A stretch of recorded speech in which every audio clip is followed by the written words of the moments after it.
Je souhaite tout d'abord remercier encore et encore, elle est très occupée, Anne Ghisoli et son équipe de nous recevoir dans ce bel écrin de la librairie Gallimard. Ce fil de mémoire donc, de Jeanne Orient a pour thème « Sortir de l'enclos » ou « Comment sortir de l'enclos ». Et bien sûr, la première image qui m'était venue, c'est l'histoire de La chèvre de M. Seguin, le roman d'Alphonse Daudet. Si petit déjà, nous apprenions et l'enclos, et le choix, et le risque de partir ou pas. Ça faisait beaucoup pour les enfants, mais c'est pas grave. Et si petit déjà, nous apprenions la peur. Et aussi, on ne savait pas ce que la petite chèvre de M. Seguin pour enquête allait faire. Est-ce qu'elle allait revenir avec où il y a le loup, ou bien est-ce que M. Seguin aurait pu la convaincre de rentrer? Elle n'est pas rentrée. Depuis, Blanquette m'épate et M. Seguin m'attendrit. Normalement, c'est pas moi qui aurais dû faire cette introduction, c'était Pierre Perrin, qui est derrière moi, et lui-même faire le modérateur, mais on a Pierrette Epstein qui est tombée, donc elle est fracturée et elle va bien, et donc on a inversé un peu le casting. Alors, je voulais aussi vous dire que sortir de l'enclos demande beaucoup de courage, mais l'adaptation à l'enclos demande beaucoup aussi. Nos enclos, nos arrachements commencent très tôt, depuis le cordon ombilical. L'enclos parfois est déjà tracé dans le destin qui nous est alloué. Ce fil de mémoire est autour d'un thème qui nous touche donc tous et depuis longtemps. Et en même temps, je suis très heureuse d'avoir, pour parler de tout ça, des invités qui sont Jean-Philippe Domecq, qui est auteur, critique d'art aussi, je pense. Pierre Perrin, qui est auteur, qui a aussi une revue qui s'appelle Possible. J'ai oublié des choses peut-être. Olivier Weber, qui est auteur, président du Pré Kessel, et en même temps grand reporter. Il vient de revenir d'Ukraine. Il est rentré, je crois, dimanche, c'est bien ça. Étienne Orsini, qui est poète, qui fait des chants polyphoniques corse, parce qu'il est corse, et en même temps, il est en charge de tout ce qui est culture à la mairie d'ici les Moulineaux. Voilà. Alors, je voulais aussi vous dire que, pour vous rassurer, l'histoire de la chèvre de M. Seguin a évolué avec le temps. J'ai appris qu'aujourd'hui, il y a un aftershave qui s'appelle, l'aftershave de M. Seguin, et qu'on pourra dire que c'est l'afterchèvre maintenant, donc tout va bien, voilà. Eh bien voilà, c'était mon mot d'introduction, et vous êtes tous les bienvenus, merci d'être là, voilà, merci beaucoup.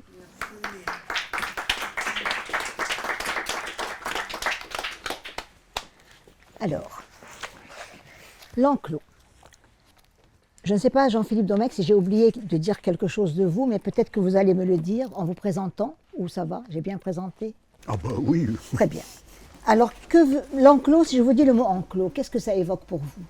Oui, moi j'ai une aspiration qui peut être contradictoire avec ce que l'on entend généralement par le rapport au monde extérieur, à l'enclos, s'en sortir.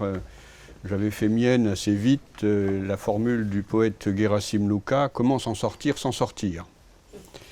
J'ai constaté que finalement, dans mes romans, dans les espaces d'écriture et même de peinture aussi, j'ai visé à tourner autour de la chambre, autour de l'intériorité. Oui, je vous en parlerai tout à l'heure. Voilà. Ça n'est pas contradictoire avec le voyage, puisque un autre grand poète qu'on retrouve dans cette librairie Gallimard, puisque les éditions Gallimard ont publié ses œuvres constamment, le poète Henri Michaud fut un grand voyageur, et en même temps, je sais que quand j'étais étudiant, des titres comme L'espace du dedans ou Lointain intérieur ont été pour moi des aspirations véritablement. Donc c'est ça pour vous, l'enclos c'est plutôt le retranchement vers l'intérieur. Voilà, je crois qu'il ne faut pas être plus long. Faut pas être plus long. Voilà, oui, Pierre Perrin. L'enclos, pour moi, c'est un espace, mais plutôt imaginaire, oui. Et qui fonctionne de deux façons. Soit il est un cocon, c'est-à-dire qu'on est très bien protégé à l'intérieur. C'est notamment le cas pour la littérature. Montaigne avait sa librairie, Proust avait son œuvre et il ne voulait voir personne. Et d'un autre côté, ça devient souvent aussi, par les faits de la vie, une prison. Oui. Et dès lors que ça devient une prison, on passe de l'un à l'autre et on veut s'enfuir, s'en sortir parfois. Et parfois on se remet de tout, sauf du coup de grâce. Oui. Voilà Jeanne, pour faire beaucoup le coup de grâce. Olivier. L'enclos, c'est d'abord quelque chose qui nous définit, parce que c'est un espace choisi dont on hérite. par notre naissance, notre culture, nos valeurs, et donc qui nous définit, qui nous rassure en même temps. Et je crois que c'est important, tout au long de sa vie, d'essayer de franchir le pas, de franchir l'enclos, d'aller de l'autre côté du mur, on va dire, ou de la frontière même. Les frontières d'ailleurs sont faites pour être transgressées.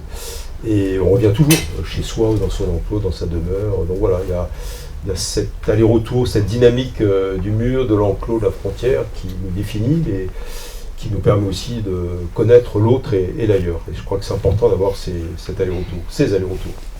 Étienne, merci. Merci beaucoup.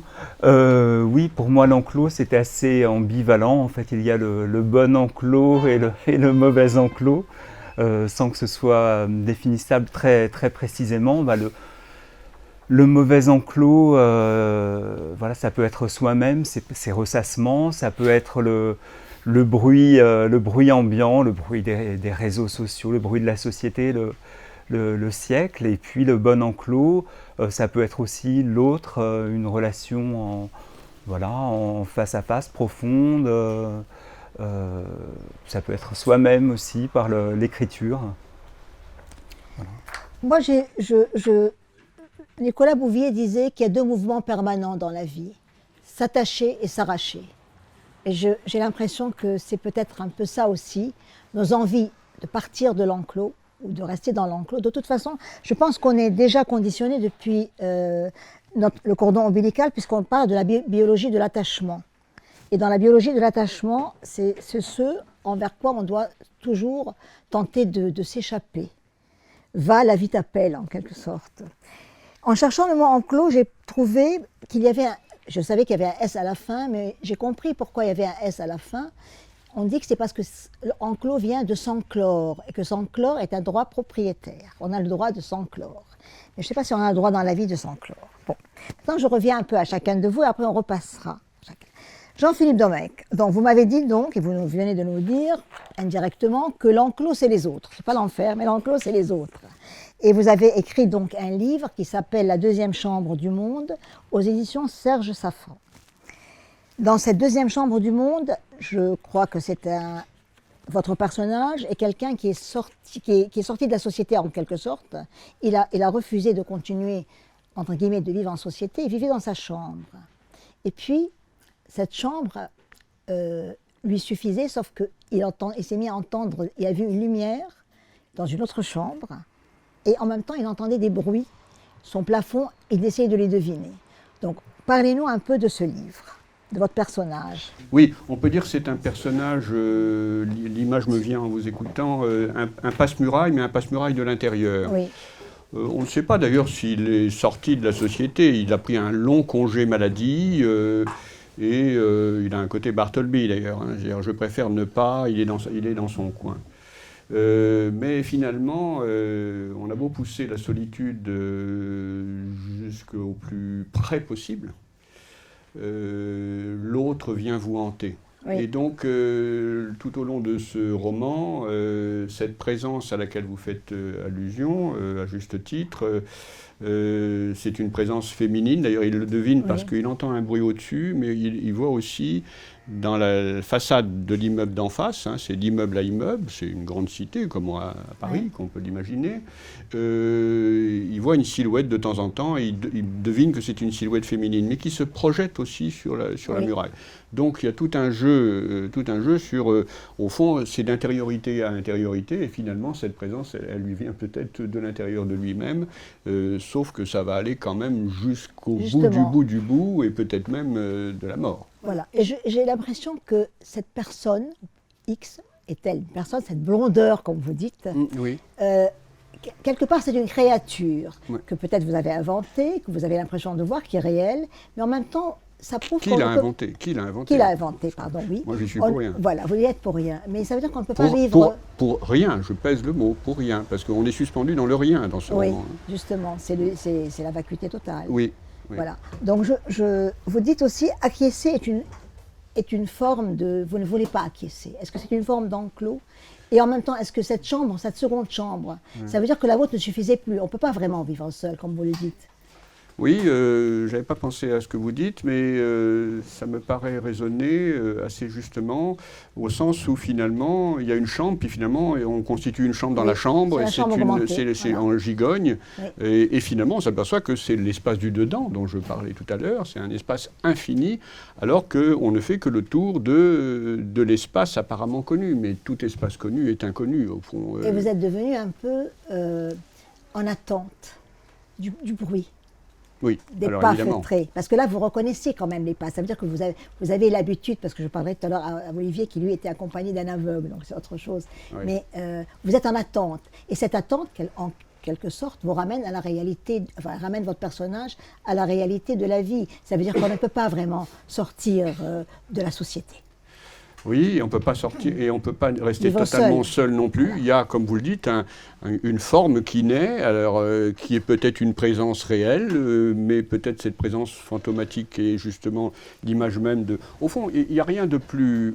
Il y a rien de plus concret que l'étrange et rien de plus étrange que le concret. Et finalement, quand on se sort de la giration du monde, de cette force centrifuge qui nous expulse constamment de nous-mêmes, et je pense que notre société en est vraiment un facteur très, très pénible quand même, hein, eh bien à ce moment-là, on rentre dans d'autres dimensions de réalité qui sont complètement là et qui sont peut-être l'essentiel finalement. Donc si vous voulez, c'est entre, en effet, sortir de la force centrifuge du monde qui nous happe, cette sollicitation des autres aussi. Il dit d'ailleurs tous les il faut qu'il faut dans la vie avant de commencer à vivre. Hein. Et puis cette aspiration intérieure où on découvre tout un monde. En lisant votre livre, j'ai eu l'impression que vous qui vouliez échapper à tout, enfin votre personnage qui voulait échapper à tout, est devenu la chose de cette créature. Parce qu'en réalité, il ne vit plus qu'en attente de ce bruit de pas, feutré ou pas, est-ce qu'elle a des patins, est-ce qu'elle voilà. Oui. Donc, Oui, vous avez complètement raison. Il la guette, il Il finit la par la guette, guetter, donc- mais finalement ça se passe peut-être en lui. oui. Quelle était pour vous cette nécessité de parler de l'entre-nous? Parce qu'avant, c'était vous, seul. Et vous dites, il se passe quelque chose entre nous, entre vous et elle uniquement. Donc, encore une fois, les autres sont dehors. C'est un huis clos, à vous deux. Ah oui, oui, là je n'avais pas pensé, mais en effet, je reconnais la vérité de ce que vous dites, c'est-à-dire la recherche du huis clos. Vous y faisiez référence en une de vos expressions, des affinités électives. Et quand les affinités électives se trouvent entre deux êtres ou entre quelques êtres, à ce moment-là, c'est un monde qui se suffit à lui-même et qui est beaucoup plus riche que tous les voyages que l'on peut faire, apparemment, hein, qui est en tout cas d'une infinie richesse. Alors, je vous pose une dernière question qui n'est Oui, pas oui, dans parce ce qu'il livre. faut laisser la... Simplement, vous avez écrit l'ami, la mort, le fils, parce que c'était Anne Dufourmentel, tout le monde sait qu'il y a Anne Dufourmentel, donc qui est décédé. C'était votre fils qui était dans la mer. Et comment on sort de cet enclos, où vous n'êtes pas responsable bien sûr de rien, mais qui est l'enclos quand même de ce qui s'est passé? Ce n'est pas seulement la mort et le deuil, c'est ce qui s'est passé. On n'en sort pas. On n'en sort pas. Vous en aviez fort bien parlé quand vous aviez fait une réunion, et vous étiez là, ici présent, vous-même aussi aviez exploré la chose. Et d'ailleurs, j'ai pas écrit ce livre pour en sortir, au contraire, pour y rester. La seule chose que je peux dire, mais là on est devant un sacré qui s'invente, c'est que je crois que j'ai été fidèle. Mon écriture a été fidèle à ce qu'elle est, telle que je l'aperçois avec mes limites, mais quand même il y a une part de vérité, ça j'en suis persuadé, parce que la mort nous expulse quand même de nos narcissismes et de nos limites. D'ailleurs, je vous dirais qu'une chose qui m'a beaucoup touché, c'est que Marie Cellier, j'avais croisé, qui dirigeait au moment où elle dirigeait la Maison des Écrivains, à l'hôtel de... Oui, de Vincent. Oui, c'est ça. SGDL. Elle a dit une chose très juste, elle a dit, c'est la première fois que je lis dans un livre un jeu, JE, qui soit à ce point désincarné. J'étais obligé de dire je, puisque je décris la situation, les scènes horribles et tout, et puis ensuite, ce qui est les conséquences dans la vie psychique, j'étais bien obligé de dire je. C'est un point de vue, comme chacun d'entre nous a un point de vue, si vous voulez, sur cette scène. Mais en fait, c'est vrai que la mort nous expulse de nous-mêmes, quoi. Ça, je trouvais qu'elle avait dit quelque chose de juste. Donc non, on n'en sort pas. On n'a pas envie d'en sortir, d'ailleurs. Aucune envie d'en sortir. On ne sort pas. Pierre Perrin, toute votre vie est un peu comme celle d'un transfuge sédentaire. si je puis dire. Vous ne partez pas de votre Franche-Comté, et pourtant, votre mère, d'ailleurs on a un livre, Le Cri, aux éditions Le Cherche-Midi, s'interdit toute caresse, tout amour, pour vous botter presque à aller vers un destin meilleur. Vous voulez nous dire un peu comment ça s'est passé? Je peux raconter son enclos à elle. Oui. Toute petite, dès l'âge de 4 ans, elle garde les vaches. C'est trop près. Donc elle garde les bêtes. Après, elle va à l'école, bien entendu, et il se trouve qu'elle apparaît douée, au point que l'instituteur vient proposer à ses parents qu'elle poursuive des études pour devenir instituteur elle-même. Et là, le père dit non, il en a besoin à la ferme. Donc, première grande déception. Elle va chercher de toutes les façons à sortir de son enclos, la ferme. Elle va se proposer comme bonne à tout faire, en quelque sorte. Elle viendra à Paris, rue des Filles du Calvaire, elle ira à Tunis, à Alger. Arrive la guerre de 40, elle est née en 11, la guerre de 40, donc elle avait un amoureux qui est saisi dans les Ardennes et qui fera 5 ans prisonnier tout en haut en Poméranie. Et là, quand il revient, en 45, elle le convainc de passer un examen de gendarme, et il réussit, il se marie, et elle part en Allemagne, et ça sera pour elle 9 années merveilleuses.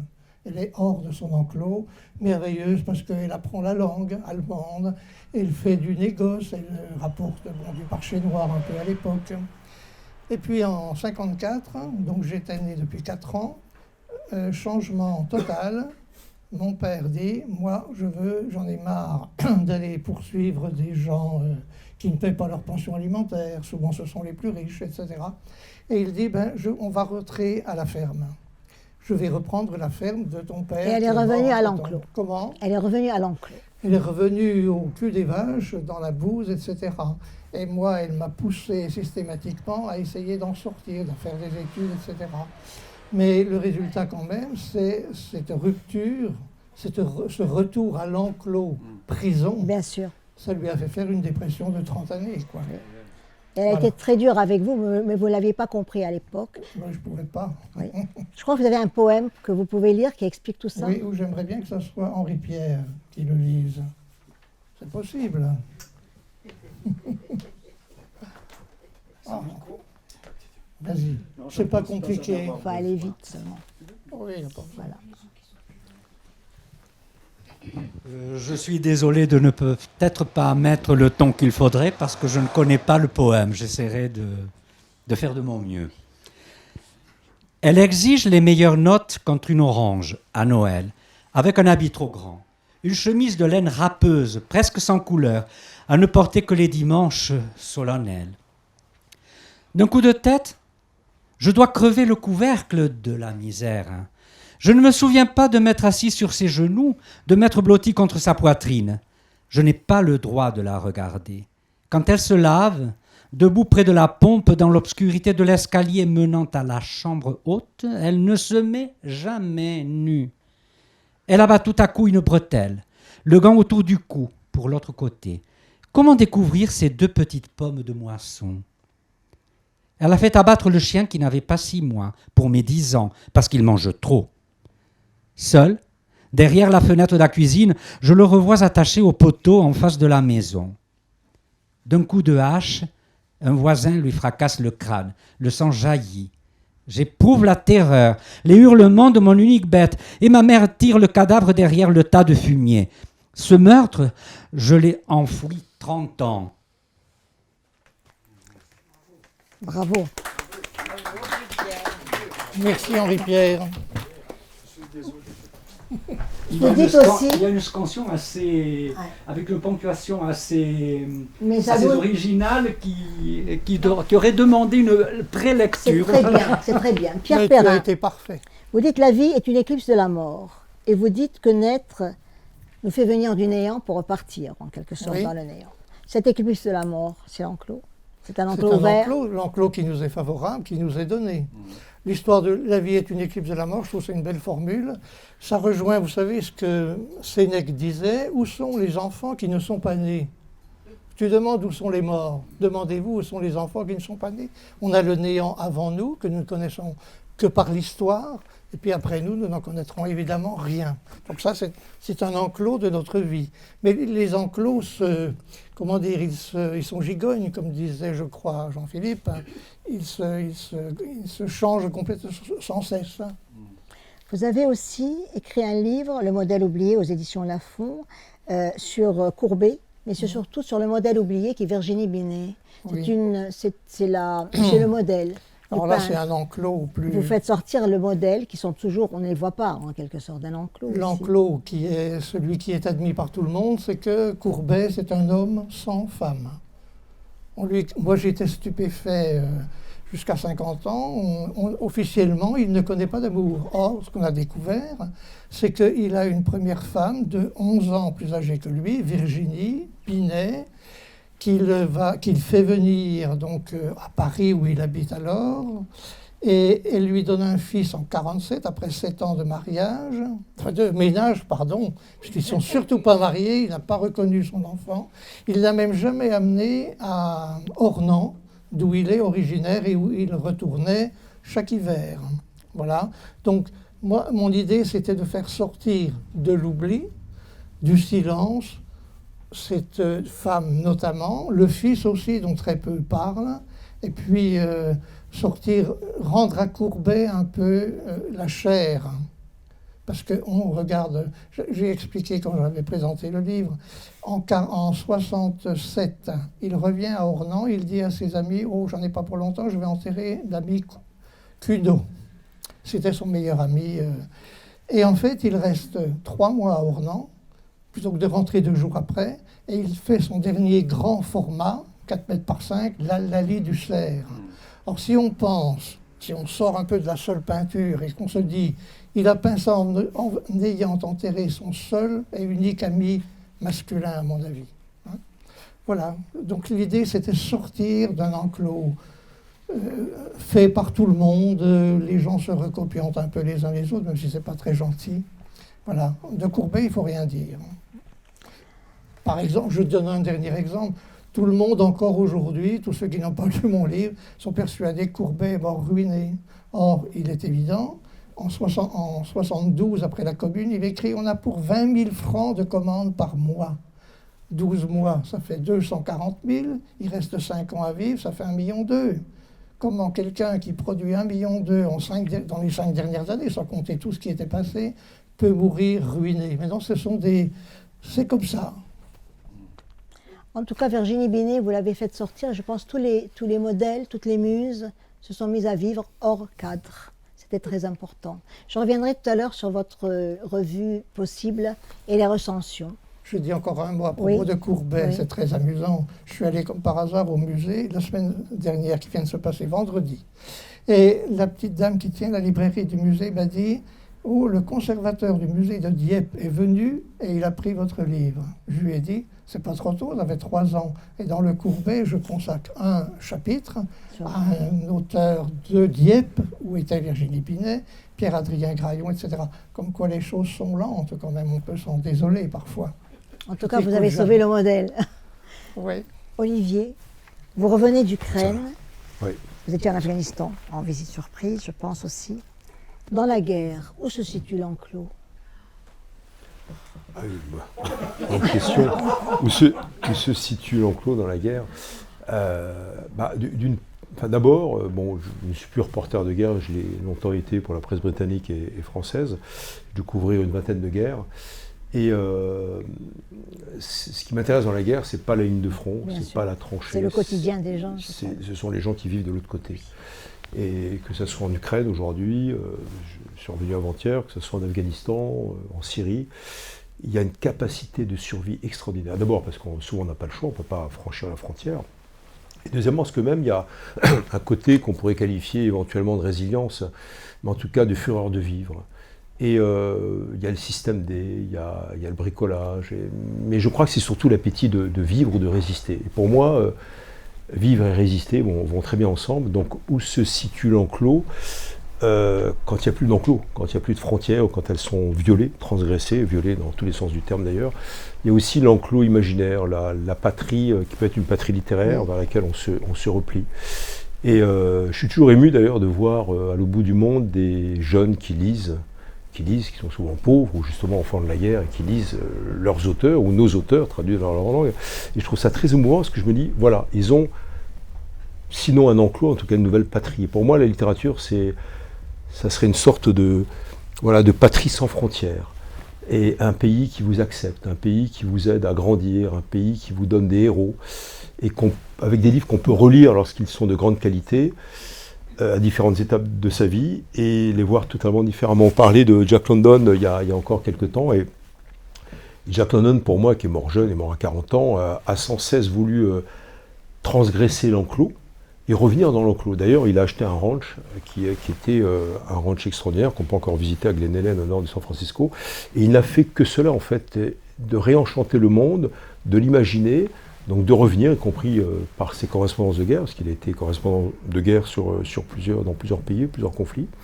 Et donc voilà, donc l'enclos, c'est celui qu'on crée. C'est une matière à la fois tangible et intangible, un patrimoine matériel, immatériel qu'on se crée. Justement, dans la guerre, il aide à tenir, il aide à survivre.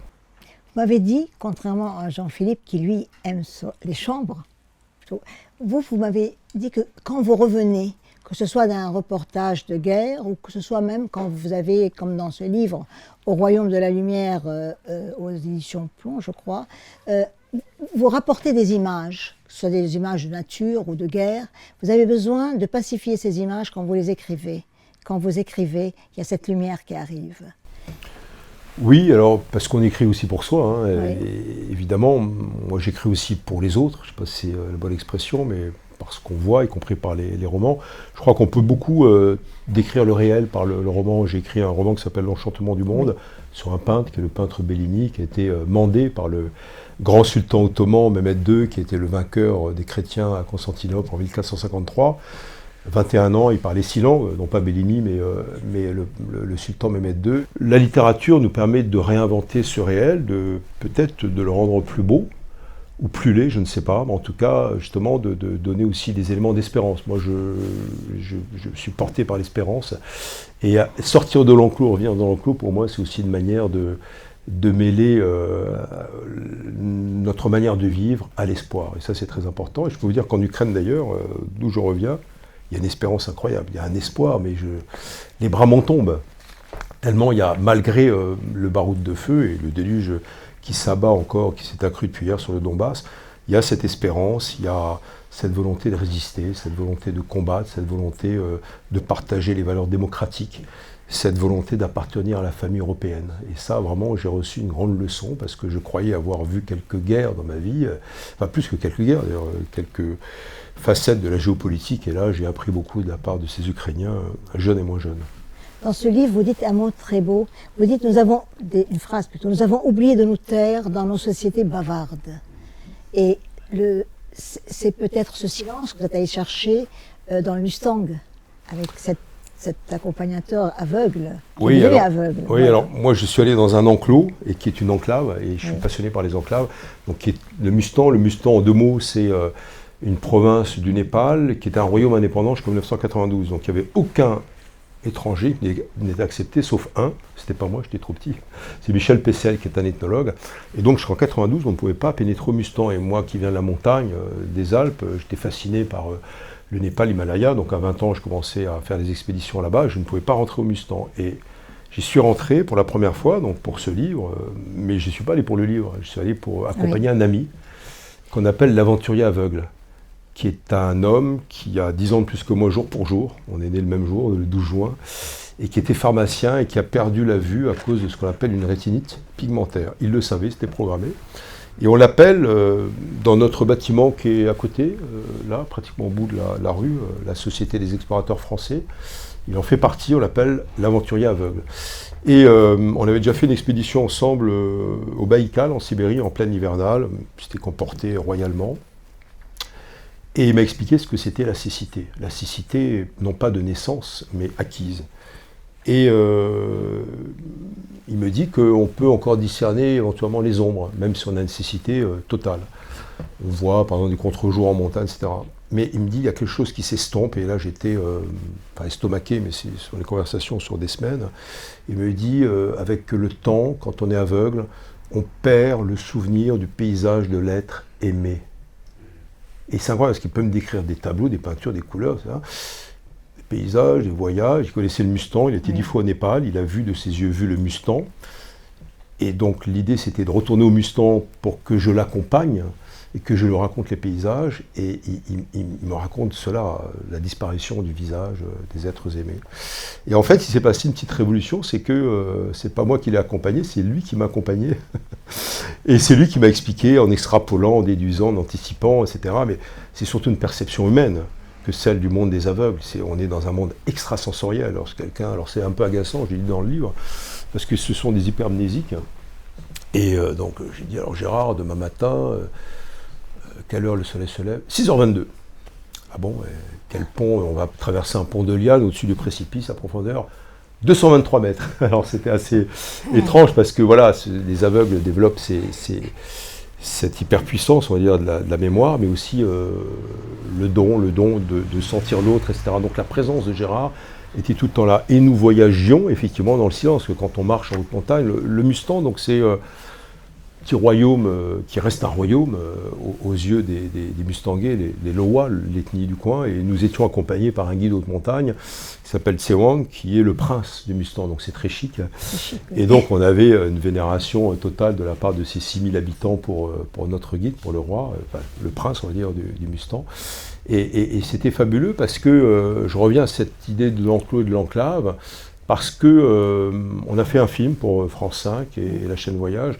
Et en fait, le livre, je ne voulais pas le faire, et la collection Terre Humaine de Jean Mallory m'a accueilli, parce que c'est aussi une somme de réflexion sur le voyage. Oui. Et là, on est dans un petit Tibet, au Népal, qui conserve ses traditions tibétaines, religieuses, bouddhiques, d'éducation, mais sans la férule, sans la répression de la Chine. Et pour moi, c'était fabuleux, parce que je me suis dit, voilà, j'arrive dans un petit Tibet préservé, et en même temps, c'était une course contre la montre, parce que sur plusieurs années, plusieurs étés plutôt, parce qu'on s'arrête de construire l'hiver, il fait trop froid, on vous construit une piste qui vient de Jomsom à 2800 mètres vers la frontière chinoise, 5000, 5400 mètres d'altitude. L'altitude moyenne du Mustang étant 3000, 3500 mètres. La capitale, qui est à 3900 mètres, pardon, se dépeuple totalement l'hiver, ce qui fait trop froid, etc. Et donc, voilà, on est à la fois dans l'enclave et dans cette compétition avec les routes de la soie chinoises, parce que le jour où la piste arrivera, donc au sommet, enfin à la frontière chinoise, j'allais dire tibétaine, sino-népalaise, donc entre la Chine et le Mustang, donc on peut penser qu'il y aura une autre conquête du Népal, non pas par le garde rouge, mais par le commerce et le négoce. Donc voilà, c'était l'idée de sortir de cette enclave, et en fait l'enclave est en plein dans la mondialisation à cause de cette piste, à cause de cette problématique des routes de la soie, cette route au programme de 1100 milliards de dollars, avec 119 pays, jusqu'en Mauritanie, jusqu'à une partie de la Grèce, que le port du Pirée est acquis par les Chinois. Donc voilà, il y avait cette symbolique d'aller vers l'enclave, d'en sortir et d'être isolé sur le toit du monde, et en fait d'être au cœur du monde, avec Gérard, l'aveugle, qui m'a appris beaucoup de choses. Une dernière question peut-être sur... Il va arriver un jour où vous ne pourrez plus aller tellement loin. J'espère que ce jour arrivera le plus loin possible. Mais vous pensez que vous rentrerez dans un enclos à ce moment-là? Ou bien vous écrirez? Oui, bah bien sûr, il faut se calmer dans la vie. Mais c'est une bonne question, parce que je ne devais pas partir en Ukraine, parce que je vais bientôt être pendu à un crochet de boucher par mon éditeur, parce que j'ai un gros roman qui va paraître sur la guerre d'Espagne. Oui. Ça se passe en partie au bout de la rue, à la Coupole, et au Dôme, et à la librairie Shakespeare et compagnie, qui était rue de Condé à l'époque, et en Espagne. Et on croise Malraux, Robert Capa, mon héros, c'est la compagne Robert Capa, qui est une photographe qui s'appelle Gerda Taro, qui va mourir là-bas. Il fallait que je finisse le livre, et j'étais atterré par ce qui se passait en Ukraine, parce que pour moi c'est l'Europe, encore une fois. En tout cas, c'est un pays que j'ai vu naître en 91, et je me suis dit c'est dramatique. Et j'étais d'autant plus, comment dirais-je, apeuré de partir, parce que je viens d'acheter un enclos. en Corrèze, pour écrire. Je me suis dit, c'est bête d'acheter une maison avec un petit champ, là, et puis voilà, de se faire flinguer dans un mois ou 2 mois. Et je hais les guerres. Je suis quelqu'un qui a peur. Oui. Et la peur, elle est cognitive, elle vous borne, elle est imitative. Il faut avoir peur. Il n'y a rien de pire que de ne pas avoir peur, parce que là, on se prend une balle dans la tête. Et j'ai toujours fait attention à ne pas risquer la vie de ceux qu'on appelle les fixeurs. Oui, Les fixeurs, c'est des accompagnateurs, c'est Bien sûr. des amis, pas forcément des journalistes, des profs, etc., des bergers, etc. J'en ai plein dans le monde, on les paye. Moi, je fais très attention pour que les fixeurs soient en vie, parce que nous, même si on est pris en otage, on peut sortir. Si on est en otage japonais, non. L'otage chinois, non, parce que le prix de l'otage chinois est 0. Le prix de l'otage français est assez élevé quand même. Mais le fixeur, lui, n'a aucune chance. Et je suis quand même parti là-bas, malgré cette crainte, parce qu'il faut rester en vie. Et voilà, j'en sors avec plein d'histoires. Du coup, je redeviens reporter pour l'Express pendant quelques semaines. Oui, j'ai vu les- Mais pour ce livre qui sortira un peu avant le roman. Mais voilà, je ne pouvais pas ne pas y aller. C'était un besoin de témoigner. C'est pas du tout l'adrénaline. Je fais de la montagne et je dis à des jeunes reporters de guerre, si vous voulez éprouver l'adrénaline, faites de la montagne. Il faut maîtriser l'adrénaline pour témoigner, sinon vous justifiez la guerre. Et là, bon, évidemment, c'est aussi la récolte de ces témoignages sur les exactions, les crimes de guerre, les crimes contre Donc l'humanité vous qui sont partirez qualifiés. toujours. Vous partirez Je pense toujours. que je partirai toujours. Je Ouais. partirai toujours parce que j'ai besoin, moi je viens d'un enclos qui est la haute montagne. J'ai pu faire des études jusqu'à un doctorat de droit, mais j'ai eu de la chance que je suis un enfant de la République. J'ai gravi, non pas l'ascenseur, mais l'escalier social. Mais j'étais adolescent, berger en haute montagne. Pas par gauchisme, j'étais ouvrier dans le bâtiment aussi en haute montagne, Oui. à 3 heures de marche de mon village, que j'avais pas le choix. Et la littérature m'a permis de sortir de cet enclos. Et on m'a dit un jour, ah, t'étais berger, c'est romantique. Je dis, pas du tout. C'est dur. C'est dur de ne pas avoir d'eau, de ne pas avoir d'électricité, l'eau courante dans le vallon, Vous etc. savez beaucoup de choses. C'est dur et j'aurais pu rester. Mon frère n'a jamais voulu sortir de sa vallée. Il est redescendu de nos hautes montagnes à 2000 mètres, mais il est resté dans la vallée. Mais moi, j'ai voulu partir pour voyager, pour écrire. Et c'est la littérature qui m'a fait sortir de cette enclave qui n'était pas drôle, mais je reviens quand même. Donc il faut toujours revenir dans son enclos. Étienne Orsini, vous êtes corse, Merci. ça ne veut rien dire, hein, souvent très voilà. Une île, même paradisiaque, est-ce un enclos? Oui, bien sûr, c'est l'archétype de l'enclos. Bien sûr, je pense notamment à un écrivain corse, un écrivain femme, Marie Souzini, Oui, qui en a fait le sujet d'un livre, La renfermée, la Corse. Et en fait, où elle explique que dès qu'elle arrive en Corse, elle n'a qu'une hâte, c'est d'en sortir. Et qu'en même temps, dès qu'elle est exilée, ou à Paris, elle se sent à la fois très près de la Corse, mais vraiment en exil. Et moi, c'est ce que je ressens vraiment profondément. Je sais que parfois, alors, je n'ai qu'une hâte, c'est d'arriver dans mon village, mais en même temps, quand je prends le bateau et que j'arrive à Nice, tout d'un coup, j'ai une espèce de vertige. Je suis relié à Vladivostok, que je ne connais pas, que je ne connaîtrai jamais, mais est-ce que c'est le mal de l'insulaire? Sûrement, peut-être encore plus le mal de celui qui n'est pas insulaire, du continental, qui arrive dans une île. Et je pense qu'il ressent ça encore de manière plus forte. Vous avez écrit un livre très beau d'ailleurs qui s'appelle Débusquer les soleils au Nouvel Athanor. Et dans ce livre, vous écrivez « Je n'ai plus qu'un oiseau en tête et ses ailes qui battent, mes idées en retraite lui laissent le chant. » C'est H-A-N-T, libre. Étienne, un oiseau élevé en cage, sait-il voler vraiment? Peut-être que justement il sait voler vraiment, puisqu'il a tellement le désir de voler qu'il vole autrement. Et voilà, je pense que oui. Vous êtes en quête tout le temps d'infini. C'est votre façon de sortir de l'enclos. Vous avez un cheminement, comme une promenade, très poétique, très aussi... vous vous posez des questions. Vous nous posez des questions aux lecteurs aussi. Et vous avez une notion du temps qui m'a beaucoup... à la fois intéressé et perturbé. Vous dites le temps d'une marée, nos songes recouvrent nos pensées. Est-ce que le rêve est cet espace-temps qui échappe au temps? ce rêve, est-ce que ça échappe au temps? Oui, bien sûr. Alors j'ai aussi écrit, sans attendre mon reste, les poèmes que j'écris sont les jambes que je prends à mon cou. Donc il y a vraiment dans l'écriture ce souhait de sortir de quelque chose. J'ai même du mal à définir cet enclos. Je pense que ça peut être la routine, le quotidien, ça peut être l'immobilité, ça peut être un enclos temporel. Mon premier recueil s'intitulait « Mais je reviens de l'immobile ». Voilà, et le rêve, bien sûr, c'est une manière de sortir de l'enclos, des contingences et de se retrouver. Vous donnez cette impression de toujours vouloir aller au plus loin. Vous dites, je ne suis pas né pour passer à côté de la lumière. Je ne suis pas venu pour échapper à la beauté. J'ai déjà débusqué des soleils autrement plus récalcitrants. Quels sont... Expliquez-moi ça. Voilà. Je suis un très mauvais commentateur. Voilà. Mais quand vous avez écrit, qu'est-ce que les soleils récalcitrants? Qu'est-ce que les... Non, je vous dis, je pense que le public l'expliquerait mieux que moi, mais je cherche effectivement à me dépasser, à sortir de limites. Je pense qu'à l'origine, il y a peut-être aussi un désir de voyage que je n'ai pas pu assouvir, que j'aurais pu. Je n'ai pas pu par faiblesse, par paresse. Et voilà, que j'ai assouvi autrement. Je crois que je mets en orbite mes propres soleils récalcitrants. Voilà. Et cette lumière, c'est une quête permanente? Oui, vraiment. Et ça, je m'en suis aperçu relativement récemment.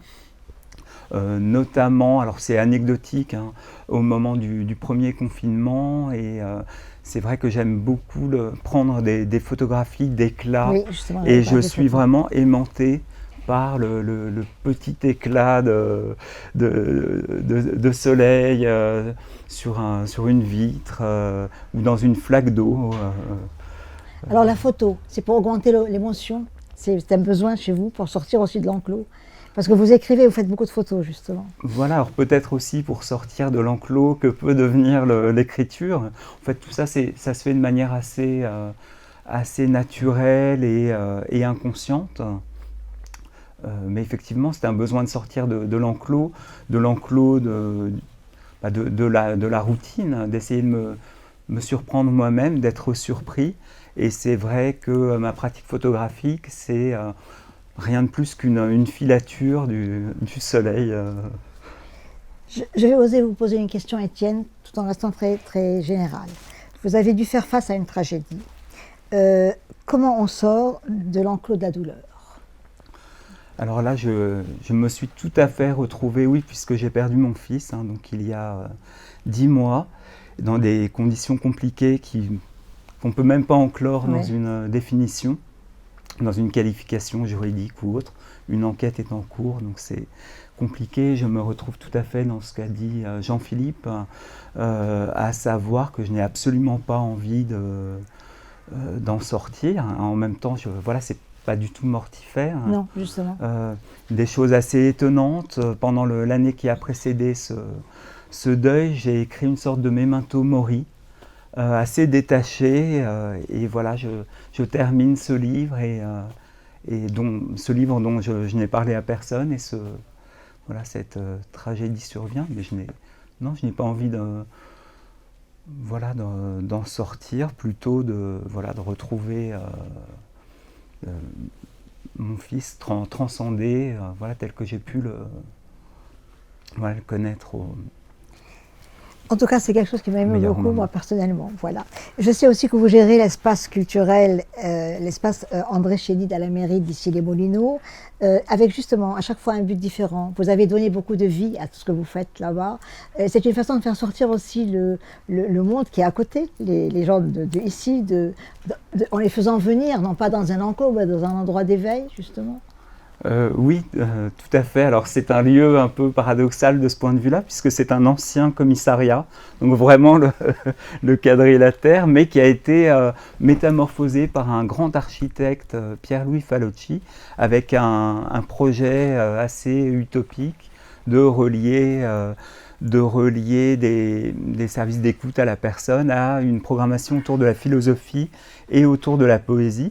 Alors ce qui est formidable, c'est que c'est un lieu qui ne ressemble ni à une galerie d'art, ni à une salle de concert, et ce qui permet toutes les audaces, et ce qui nous permet de proposer des choses.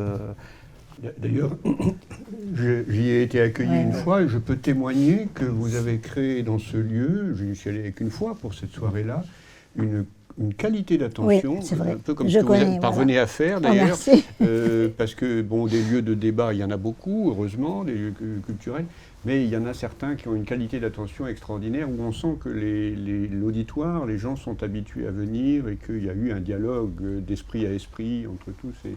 Je témoigne que l'espace est singulier et en même temps l'attention est très chevillée, si vous voulez. C'est original aussi, à chaque fois vous avez quelque chose de nouveau. C'est pas le truc classique, culturel classique, c'est pas ennuyeux du tout. On essaie de se faire plaisir accessoirement, donc voilà, de se surprendre, donc de surprendre aussi. Et vous avez de l'audace, j'aime beaucoup parce que vous avez tout, tout doit être carré dans un endroit pareil, etc. Et vous avez l'audace, vous osez des choses à Issy-les-Moulineaux extraordinaires. Je repose une question à Jean-Philippe Domecq. Vous faites de la peinture aussi, moderne, mais en même temps l'art contemporain. Vous parlez difficilement de l'art contemporain. Je crois que vous avez parlé de l'art de l'effacement, ou je me trompe? Non, j'en parle pas difficilement. Je dis qu'il y a un art contemporain vivant et un autre qui est l'art du spectacle, comme on le constate aussi dans les débats d'idées ou en littérature. Mais bon, moi, ma peinture, je n'ai pas envie d'en parler. Vous peignez des chambres. Mais oui, voilà. Vous êtes hanté la par seule la chose qui soit intéressante, c'est que je continue à peindre des chambres. Et comme j'écris surtout, la peinture était là dans l'enfance, mais donc je privilégie de loin l'écriture parce qu'elle m'amène plus loin. Mais si j'arrête de peindre et que je reprends, au bout de parfois 5 ans, 10 ans, je reprends exactement là où ça s'est arrêté alors que je ne l'ai pas voulu, et je reprends la chambre. Ou alors l'arbre seul.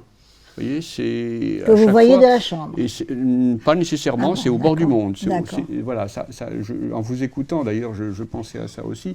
Il y a peut-être aussi dans vos façons de sortir de cette montagne, j'adore la montagne, alors je vous comprends de l'intérieur un petit peu, mais il y a aussi, peut-être aussi, on sort d'un enclos pour se mettre au bord du monde.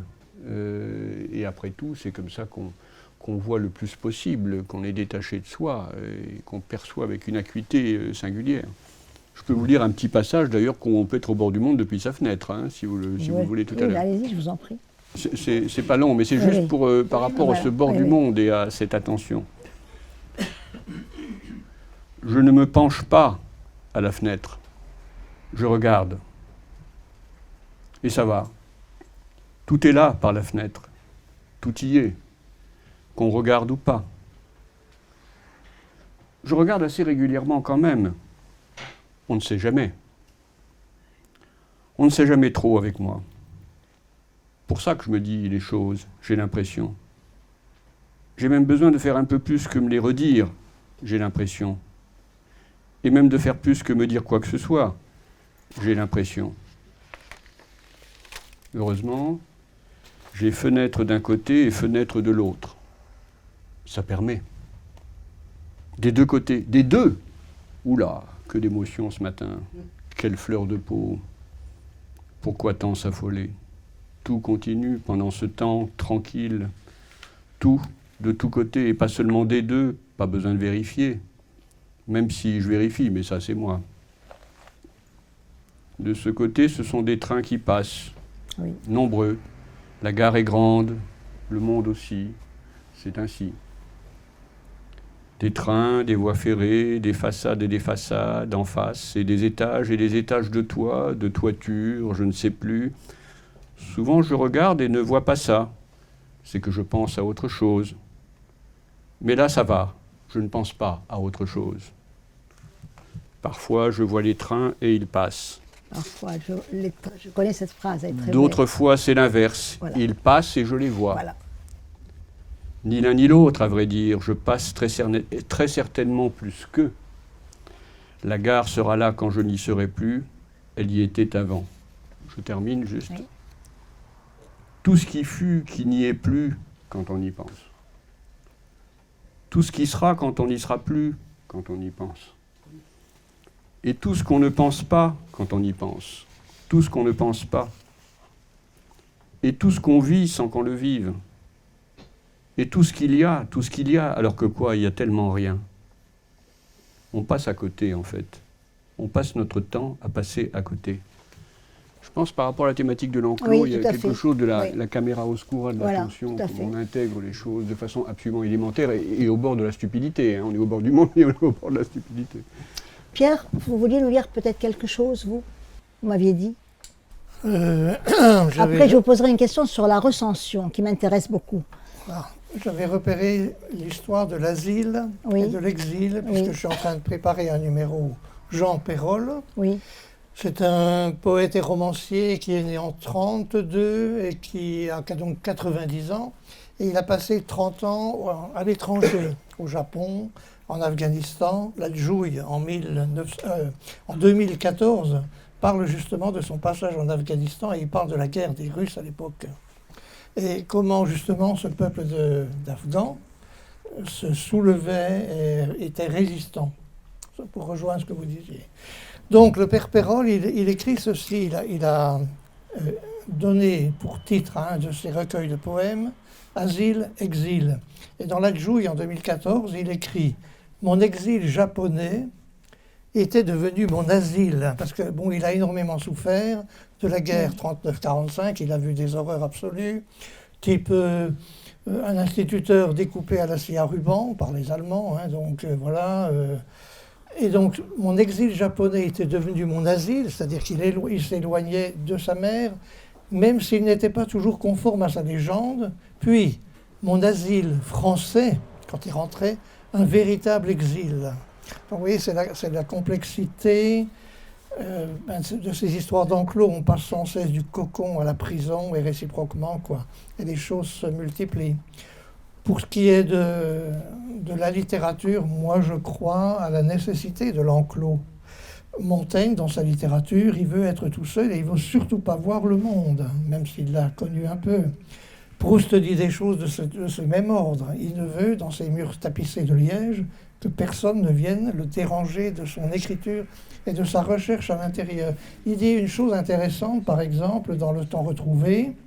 Combien se détournent d'écrire leur livre intérieur, pour moi c'est l'émotion en poésie, je pourrais expliquer, que de tâches n'assume-t-on pas pour éviter celle-là, donc de chercher dans soi-même.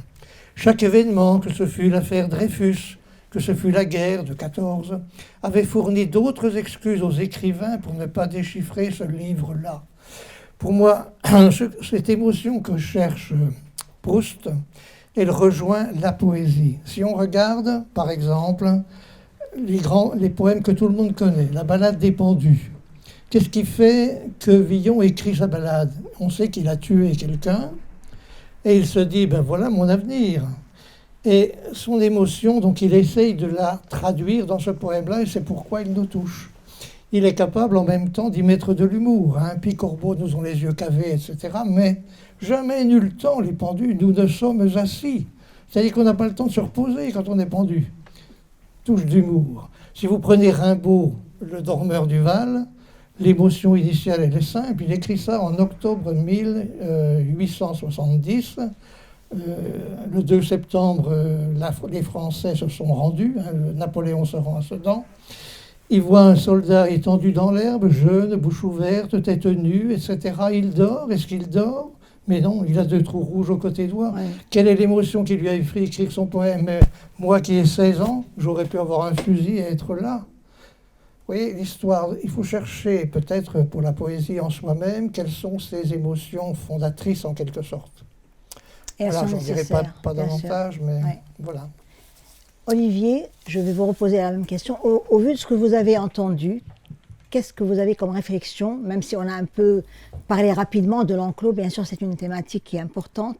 Qu'est-ce que vous pourrez dire aux autres intervenants? Écoutez, d'abord je suis ravi de ce thème, c'est un beau thème qui n'est pas évident, puis j'ai beaucoup appris en vous écoutant avec de l'émotion, y compris sur la mort. Et c'est vrai, c'est ce que disait Jean-Philippe, la mort nous oblige à nous sortir de notre cocon, de notre suffisance, notre arrogance, quelquefois, d'être humain par rapport au monde non humain. Dans cette collection Terre humaine, il y a mon ancien professeur en DEA d'ethnologie, Philippe Descola, qui est un des plus grands anthropologues maintenant au Collège de France, et qui dit et qui raconte, dans Nature et Culture, chez Gallimard d'ailleurs, comment il faut devenir chaman pour étudier une société Jivaro, comment il faut devenir sorcier pour étudier une telle société africaine, etc. Et il compare le monde humain au monde non humain, avec le monde végétal, le monde minéral, le monde animal, etc. Et c'est une leçon pour nous aussi. Et j'ai écouté avec beaucoup d'émotion vos récits, parce que, voilà, pour moi, il n'y a d'aventure que si elle est humaine. L'aventure humaine, elle est indispensable. Or, le fait de sortir dans l'enclos vers lequel on revient, je pense qu'on est tous les quatre à peu près d'accord, même d'ailleurs quand moi j'étais surtout un reporter de guerre avant d'être écrivain, et to report, ça vient de là. Vous citiez Nicolas Bouvier, s'attacher, s'arracher, et Nicolas Bouvier disait, j'ai eu la chance de le connaître sur une colline de Singapour, j'étais très jeune, en 96, il est mort un an après, et c'est là où j'ai compris ce que c'était qu'être imbibé, parce que je suis sorti à quatre pattes de notre dîner, et Nicolas Bouvier disait, mais quand on est écrivain voyageur, il faut voyager 6 mois par an, et s'enfermer dans une turne, dans une chambre, c'est ce que je fais moi, à la Bastille, au-dessus de chez moi, j'ai une petite chambre, pour rapporter, pour écrire, pour décrire, pour réenchanter, pour romancer. Pour moi, c'est pareil. Il y a une frontière très floue dans ces deux champs de littérature que sont le récit, l'essai, le reportage et la littérature de pure fiction, et c'est jamais de pure fiction. Je pense qu'on a tous mis dans nos romans, dans nos poèmes, une part de nous-mêmes, et tant mieux, sinon ça serait quelque chose de totalement autofictionnel, ou au contraire, enfin sans part humaine plutôt. Et donc voilà, ce que j'ai entendu, c'est ça, cette aventure humaine du dehors et du dedans, le grand dehors, comme disait Stevenson, mais on est aussi dans le grand dedans, qu'ont exploré des grands écrivains, Conrad, Jack London. Je dis Conrad parce que j'étais il y a 3 jours dans sa ville natale, Berdichev, qui est juste à l'ouest de Kiev, absolument. Et c'était pour moi un mythe que d'aller voir Berdichev. Et voilà, donc il faut sortir de sa zone de confort et sortir de l'enclos. Et je pense qu'on l'a tous fait dans notre vie, on l'a tous fait. Il faut prendre un risque, c'est pas forcément un risque physique, un risque de danger, c'est un risque, simplement on sort de la zone de confort et on y revient. Mais on y revient différemment.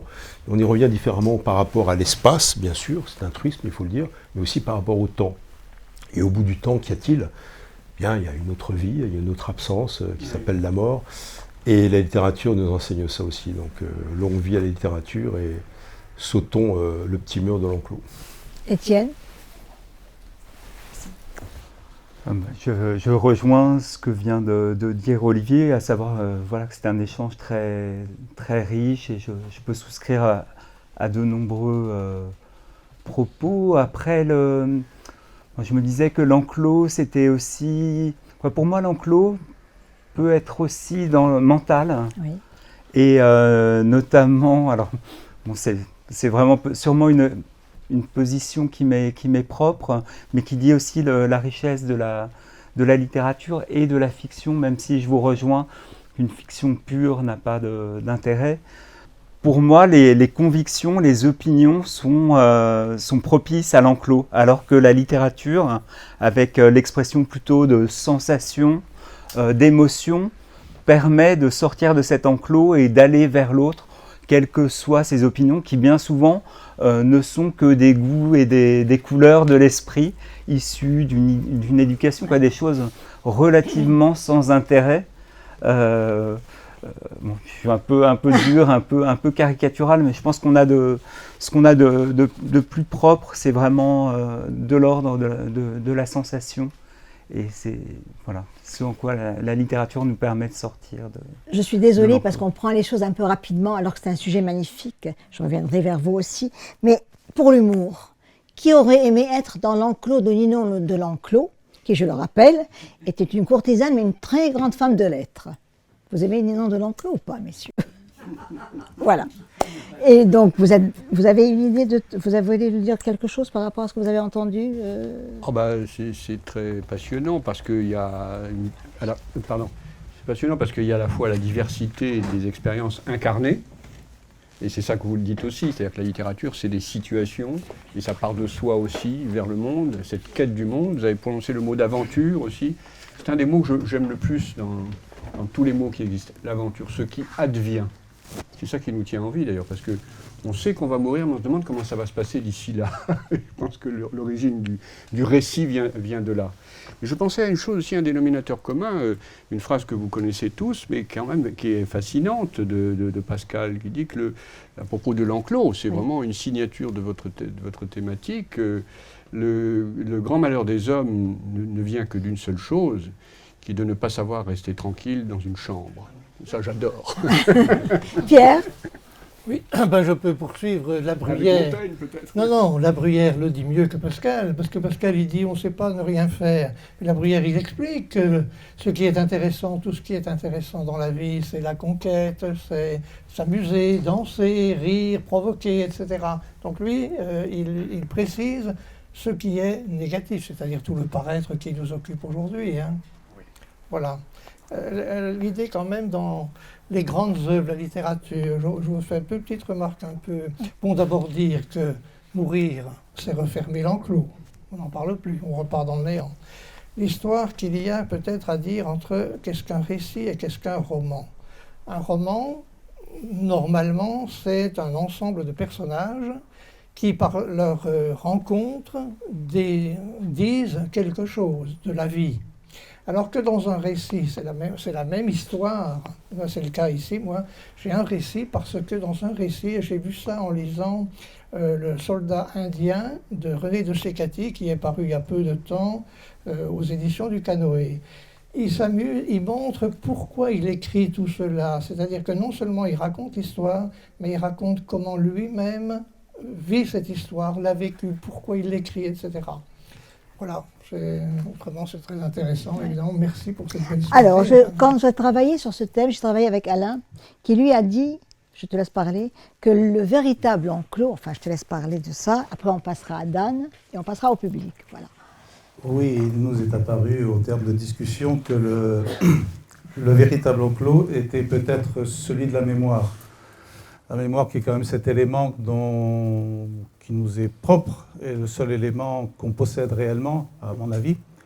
Cette mémoire à laquelle on n'échappe pas, sauf problème de santé bien sûr, mais c'est un tout autre débat. Et cette mémoire donc est, à mon avis, vous me direz après, hein, un véritable enclos qui est peut-être un retranchement, plus ou moins agréable, c'est selon la mémoire que l'on a. Mais paradoxalement, c'est aussi cet élément-là de mémoire qui permet, si ce n'est de franchir l'enclos, du moins de l'élargir et de jeter des passerelles vers les enclos des autres. Donc je vais prendre quelques exemples parmi par rapport à ce que vous avez écrit ou ce que vous faites dans la vie, parce qu'avec Étienne Orsini, je vais parler un tout petit peu rapidement de musique. Vous pratiquez le chant polyphonique. Donc, comme tout musicien, vous savez parfaitement comment cela se passe. La restitution musicale passe d'abord par une imagination intérieure, donc son enclos intérieur, c'est-à-dire qu'on entend le chant à l'intérieur de soi, et on le transmet, que ce soit à l'instrument ou avec la voix, on le transmet pour qu'il soit audible à l'auditeur. Ce chant, une fois qu'il est transmis, il devient quoi? Il disparaît aussitôt. Donc il reste quoi? Il reste la mémoire du chant, pour celui qui a entendu. Cette mémoire qui est d'abord, pour tout le monde, la mémoire de ce qu'il a ressenti. Et puis, peut-être de façon plus fine, la possibilité de reproduire plus ou moins précisément ce qu'on a entendu. Et donc cette mémoire-là, c'est ce qui permet justement de passer, à mon avis, d'un enclos à un autre, d'un enclos de celui qui a produit la musique, du musicien, à l'auditeur, et permet de faire cet échange-là.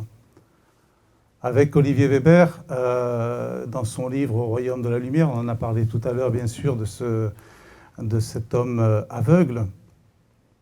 Qu'est-ce qu'il n'a d'autre que de mémoire, vous l'avez dit. Et au bout du compte, qui c'est qui est le plus voyant? Je vois que vous avez esquissé tout à l'heure ce propos-là, et vous ne me sembliez pas loin de dire que c'est lui qui a porté tout, grâce à cette mémoire-là. Pierre Perrin, votre livre Une mère, forcément, c'est de la mémoire. c'est l'exemple type qui sort de l'enclos. Vous sortez votre mère de l'enclos, vous la portez vers les autres, vous portez une partie de vous-même également. Et vous dites que la vie est un enclos entre deux néants. Et est-ce que ces deux néants ne sont pas aussi des enclos?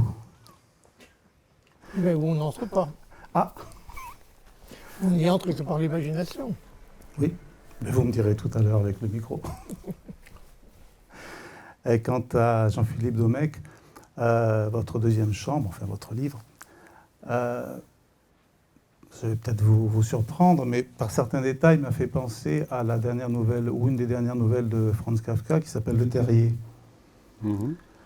Bon, des petits détails, alors je vais m'arrêter juste à un détail, là c'est encore un détail sonore. Vous entendez des bruits, enfin votre personnage entend des bruits, et est capable de reconnaître ces bruits, de les définir, de définir également leur positionnement dans l'espace.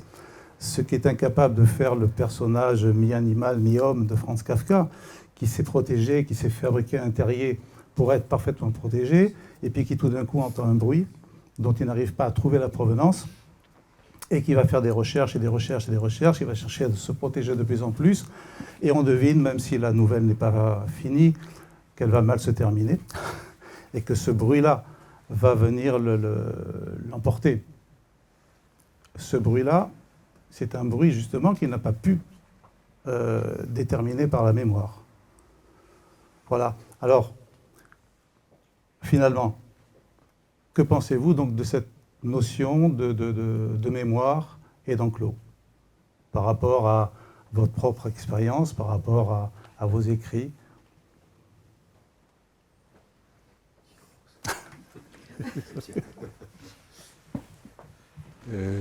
Bon, bah, on commence comme ça. Oui, rapidement. Vous me lancez là-dedans. En vous écoutant, je me disais que, et on en a parlé, mon personnage le dit d'ailleurs à un moment aussi, non-vie, non-vie, pourquoi m'as-tu lancé là-dedans? Pourquoi m'as-tu abandonné là-dedans? C'est-à-dire que s'il n'y avait que la mort encore, c'est avec le néant. Mais il y a plus vaste encore. La mort et la vie peuvent être prises dans une non-vie. Et ce qui est fou, c'est que le fait de le dire, ça c'est du langage, c'est donc une création, ça n'existe pas dans le dictionnaire. Non. Le fait de le dire nous plonge dans un vertige qui est à la fois extrêmement loin de nous et qui est quand même en nous. Et ça, c'est... Là, vous voyez, l'enclos, c'est l'infini devient... C'est un gant retourné, oui, quoi. L'infini comme un gant retourné en nous et vers le monde extérieur. Je pense que c'est aussi une façon de voir l'enclos de façon dynamique. Oui. Pierre. Bon, la mémoire est intéressante parce que c'est comme un ordinateur. Les enfants en très jeune âge ont une mémoire exceptionnelle. C'est-à-dire qu'un enfant de 4 ans peut dire le jour de son anniversaire qu'est-ce qu'il a eu comme cadeau l'année précédente, qui le lui a remis, qui ne lui a rien donné, etc. Donc il y a une mémoire phénoménale. Et après, bon, moi, mon histoire du chien, c'est arrivé à mes 10 ans.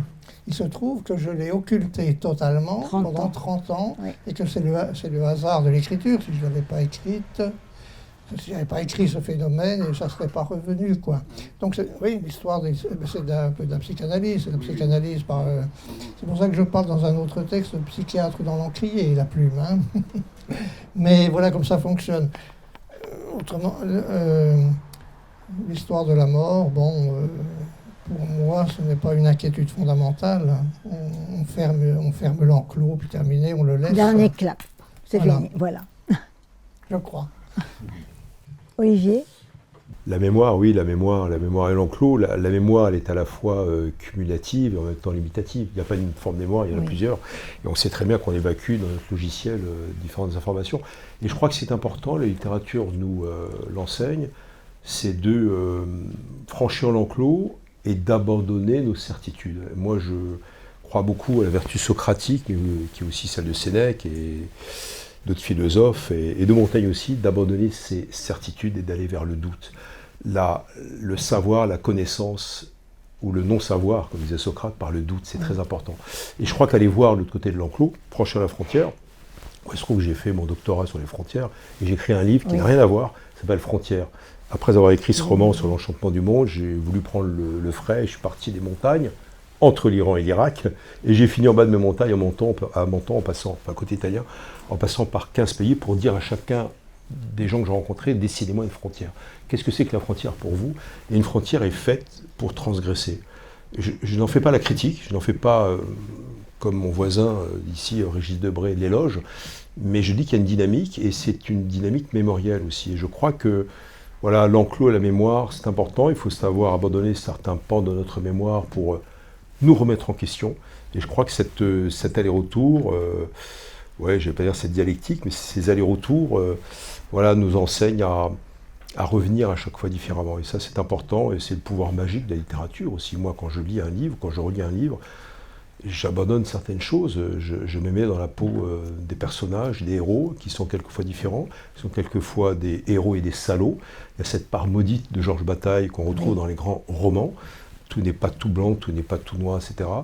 Et c'est ça, la littérature, mais c'est ça aussi la nature humaine. Donc voilà, il faut savoir mêler la mémoire et la remise en question. Étienne. Merci. Alors, je voudrais rebondir simplement sur quelque chose que vient de dire Olivier. C'est vrai que pour moi, les certitudes sont l'enclos absolu. Et d'ailleurs, j'ai écrit, il faut que je m'en souvienne, un poème là-dessus. Prends bien garde aux morsures des réponses toutes faites.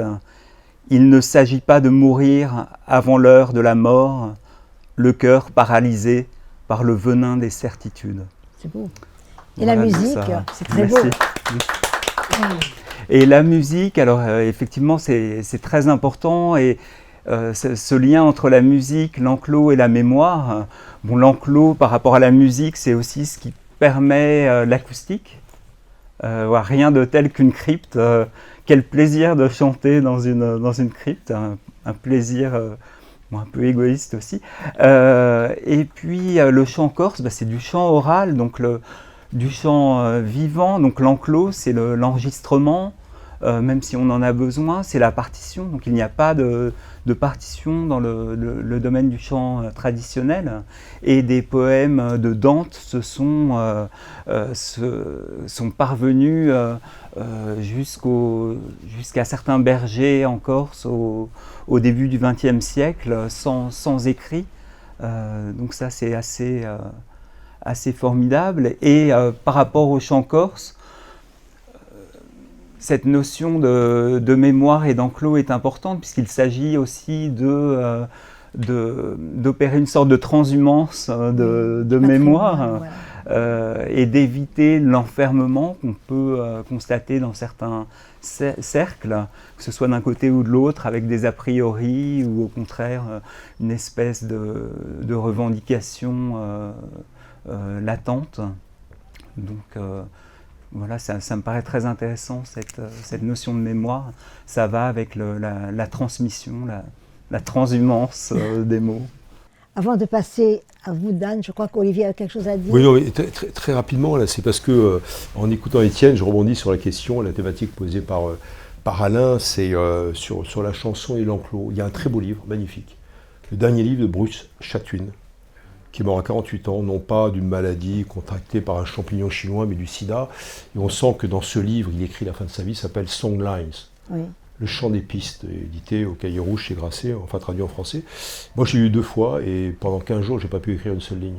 Et il raconte, entre autres, dans ce voyage en Australie, avec un compagnon de route qui n'est pas du tout un ethnologue russe, mais Salman Rushdie, il ne le dit pas, que les aborigènes ont une tradition extraordinaire, qui est celle du chant, pour s'approprier le cadastre, l'enclos. Là, je vais chanter une colline. Elle me revient. Alors, c'est vrai que c'est pratique en Australie, c'est assez grand, 8 millions de kilomètres carrés. Là, je prends un vallon. Là, je prends un désert, etc. Et donc, cette appropriation symbolique, et non pas cadastrale, on va dire, de l'espace, est extraordinaire. Parce que, voilà, c'est raconté par Bruce Chatwin. On sent qu'il va finir sa vie, qu'il va vers la mort. Donc, on passe de l'espace à l'histoire, au temporel, etc. Et voilà, il y a ce lien entre l'enclos, qui est vaste, évidemment, parce qu'on est dans le territoire des aborigènes, mais qui est un territoire spatialo-historique, parce qu'on sait très bien que la mémoire des aborigènes remonte à 300 000 ans. On le sait par la peinture, on le sait par les galets-peints, on le sait par le chant, ça s'est transmis comme cela, par la littérature orale, par l'oralité. Et voilà, donc je trouve ça beau de mêler cette dynamique des frontières ou de l'enclos avec le chant des pistes. Merci pour la question, Alain. Maintenant, nous allons passer à... Nous avons la chance d'avoir avec nous donc Dan Bursea. Dan Bursea est d'origine roumaine et il a passé, c'est un transfuge permanent dans la langue, c'est un traducteur aussi, il a travaillé au Parlement européen. Et en même temps, il a la revue Lettres Capitales, qui a reçu le prix de la Rive Gauche Paris en 2021. Et au-delà de ça, je crois qu'il y a quelque chose chez Dan, c'est qu'il passe des frontières en permanence, même morales. Dan, vous voulez vous mettre à ma place, s'il vous plaît, et nous dire un peu ce que vous avez pu prendre, vous écouter, ce que vous pouvez nous dire par rapport à tout ça avant qu'on passe au reste du public. Oui, oui, je vous en prie. Je commencerai d'abord par dire que je suis un vétéran de l'enclos, parce que j'ai passé la moitié de ma vie... Parce que j'ai passé la moitié de ma vie dans un enclos, dans la Roumanie communiste. Quelle image je pourrais donner de cette expérience, puisque je vais reparler par la suite de ce qu'on vient d'entendre. Il faut savoir une chose, c'est pour réussir à enfermer, avec l'idée d'un enfermement définitif, les gens, il faut une dépossession de l'histoire en général et de l'histoire personnelle. Cette dépossession s'est manifestée par l'arrivée du régime communiste dans les pays de l'Est, par une réécriture de l'histoire, par l'enfermement des anciens intellectuels qui pourraient raconter la vérité de l'histoire qui était en arrière. Donc nous, notre génération qui sommes nés après la période, on va dire, violente de l'installation du communisme, nous avons vécu, si vous voulez, un peu comme, je prendrai l'image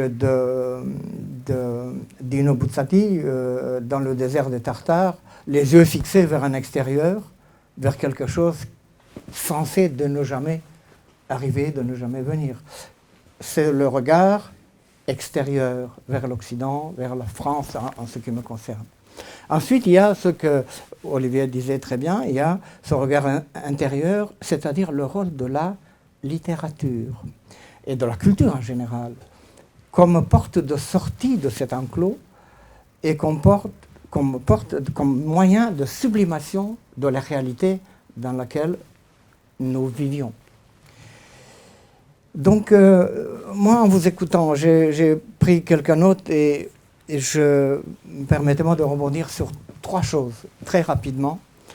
Et je prendrai, si vous voulez, mon sens d'observation de la critique littéraire, c'est-à-dire de ce que je fais d'habitude.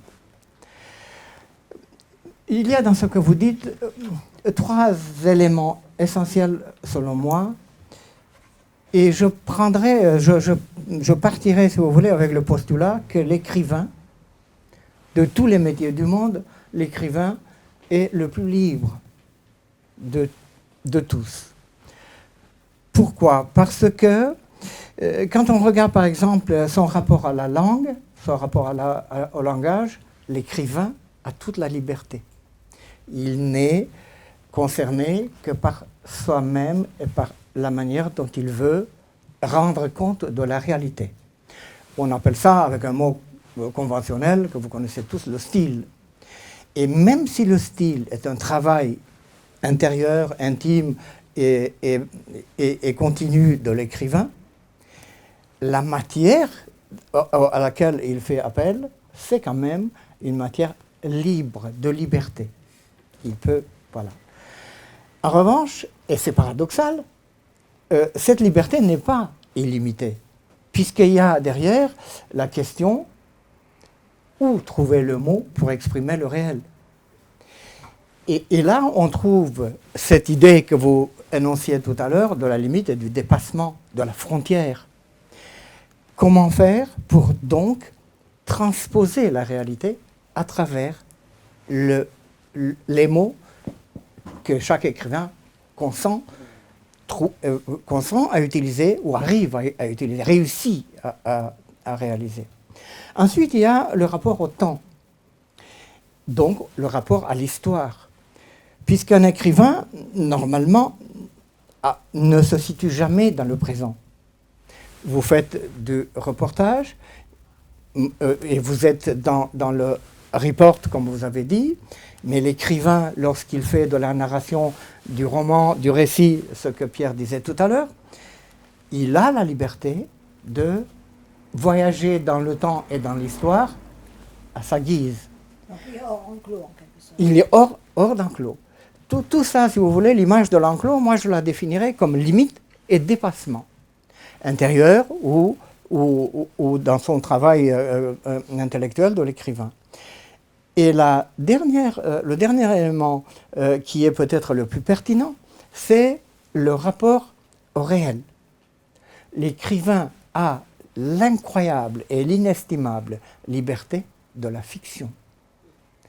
Et donc la fiction lui donne le droit de transposer, de dépasser les frontières du réel, de tout, parce il a la possibilité de rendre la réalité à sa manière, de la peupler des personnages qui sont soit des individus imaginaires, soit des individus réels, Pierre il en sait quelque chose, soit soi-même, soit lui-même.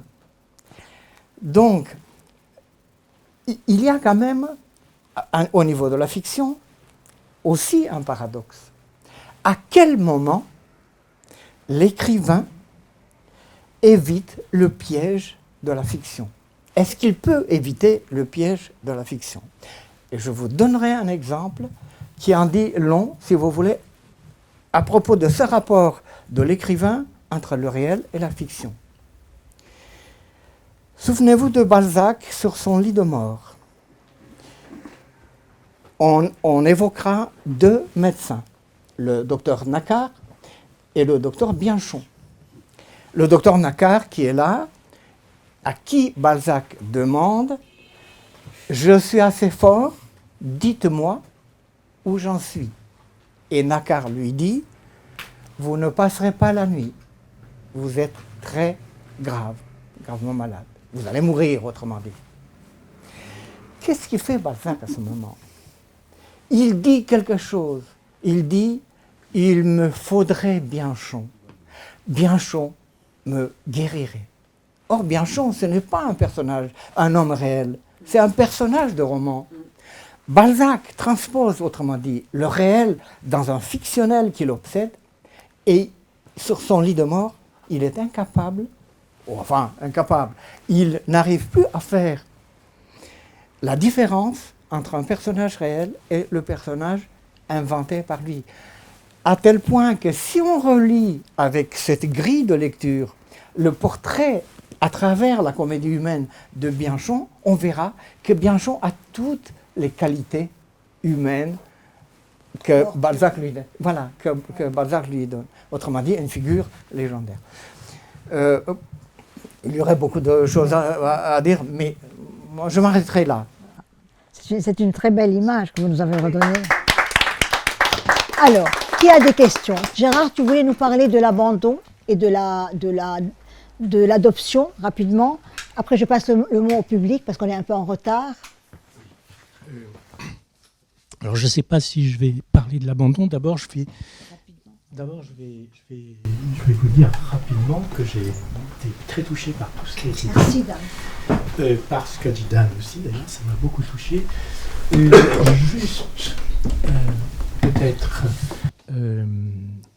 Juste peut-être pour dire, l'enfermement dans la certitude, ça c'est très très fort, je crois que c'est le piège. Il y a, sortir de l'enclos, c'est prendre un risque. Voilà, c'est assumer un risque. Va vers ton risque, disait Char. Hein, c'est prendre un risque, c'est sortir du familier pour aller vers l'étrange. Et c'est, d'une certaine façon, se transformer. C'est-à-dire qu'en allant vers l'étrange, on va vers l'autre, qui reflète ce qu'on appelle l'inquiétante étrangeté. On va vers l'autre, et l'autre nous renvoie un autre monde qui n'est pas avec lequel nous allons faire quelque chose. C'est-à-dire, ça va transformer un peu ce que nous sommes. En gros, c'est les réflexions qui me viennent comme cela sur l'enclos. Hein, parce qu'il y a toujours un risque, parce qu'on ne sait pas ce qu'on devient. Je reprends un peu les termes qui ont été mis. Ensuite, il y a l'enfermement qui nous est imposé, et là, Dan en a parlé aussi. L'enfermement qui nous est imposé, c'est pas le même que l'enfermement d'une théorie, par exemple, que l'on choisit, dans lequel on s'enferme parce que c'est un langage qui va se fermer sur lui-même. Une théorie va se fermer sur lui-même. Et la force de la littérature, ça va être justement de pouvoir rencontrer. C'est la force de l'imaginaire. La force de l'imaginaire, c'est de pouvoir sortir de la réalité, de la prosaïque réalité qui nous enferme, pour aller chercher autre chose de plus poétique, et pour, lorsque c'est un récit, pour pouvoir se mettre à la place de l'autre. C'est-à-dire, l'autre, on peut très bien rester à la frontière et regarder le monde, mais on se met à la place de l'autre, c'est-à-dire qu'il y a une empathie. Et dans un roman, en jouant des personnages différents, on n'est plus dans l'enclos. Voilà, on est... Donc, autrement dit, le romancier est quelqu'un qui se permet des allers-retours, en quelque sorte, des sorties d'enclos et des retours d'enclos. Voilà, donc, on s'en permet tous, mais voilà. l'écrivain, oui. Je vais passer le micro. Merci Gérard. Gisèle. Quelle question? Peut-être, je suis désolée, on va un peu vite maintenant. Pardon. Je ne sais pas si ça sera sous forme de questions. Oui. Mais en tout cas, messieurs qui êtes intervenus, merci. Quand j'entends parler de l'enclos, je pense au jardin qu'on dit miroir de l'homme.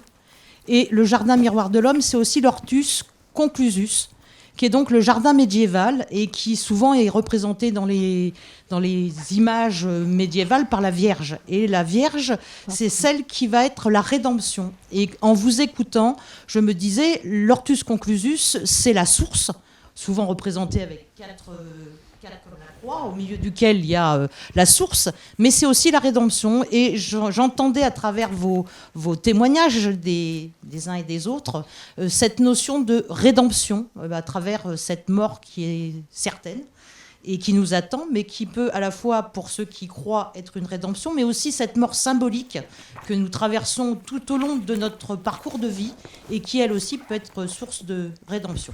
C'est un peu l'idée que j'en avais et je ne sais pas ce que vous pouvez en penser, mais voilà l'idée que j'avais. Super. Quelqu'un a d'autres questions, Henri-Pierre? Oui. Je voulais simplement, je pensais au fur et à mesure de ces discussions à la notion de harem. Non pas le harem tel que cet enfermement voluptueux, enfin gna gna gna, que peut nous présenter l'imagerie habituelle, mais je pense en particulier au livre de Fatima Mernissi, je ne sais pas si vous l'avez lu, une Marocaine dont la grand-mère vécut encore à l'époque du harem. Et le harem, ça veut dire le sacré, c'est l'enfermement, le sacré. Et j'ai pensé également, lorsque vous parliez de ces limites qui ne sont, ces limites imaginaires qui sont celles de la portée de la voix par exemple, la grand-mère de Fatima Mernissi était enfermée dans un harem, mais un harem qui était consenti, qui était une contrée très grande. Elle galopait, elle allait très loin, elle rentrait chez elle. C'était comme le harem, c'était comme un espace sacré dans lequel on était libre de tous ces mouvements, mais duquel on ne sortait pas. Voilà. Des questions par rapport au public, non? Qui veut poser une question encore?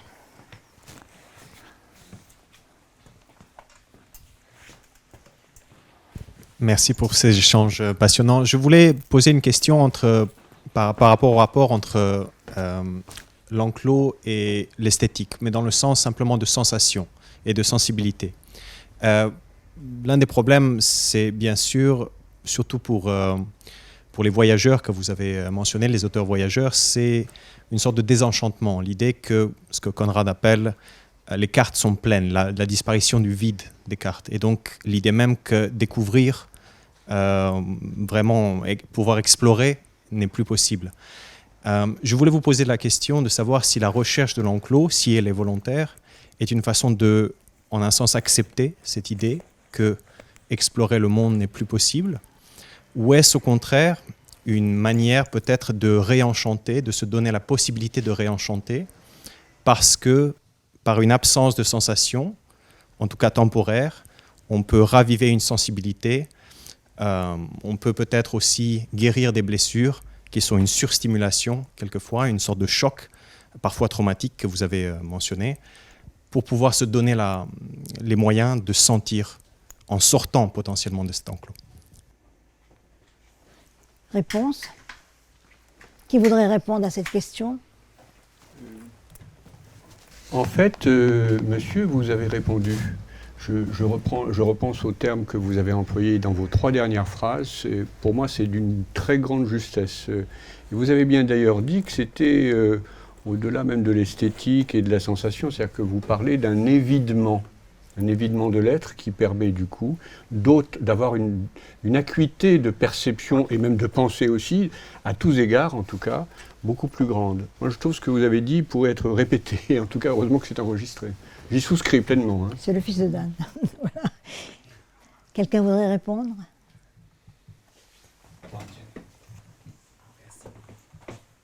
Peut-être, alors des réactions un petit peu comme ça par rapport à cette notion de jardin. C'est vrai que j'y avais pensé, le jardin c'est le paradis, c'est le paradis persan, donc c'est étymologiquement, donc c'est vrai qu'il y a cette notion d'enclos. En même temps, si ce jardin est perfection, on retombe dans un enclos un peu voilà. un peu très ordonné, enfermant et voilà.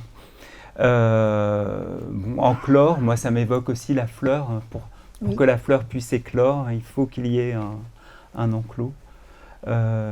Et puis sinon, par rapport à ce que disait monsieur sur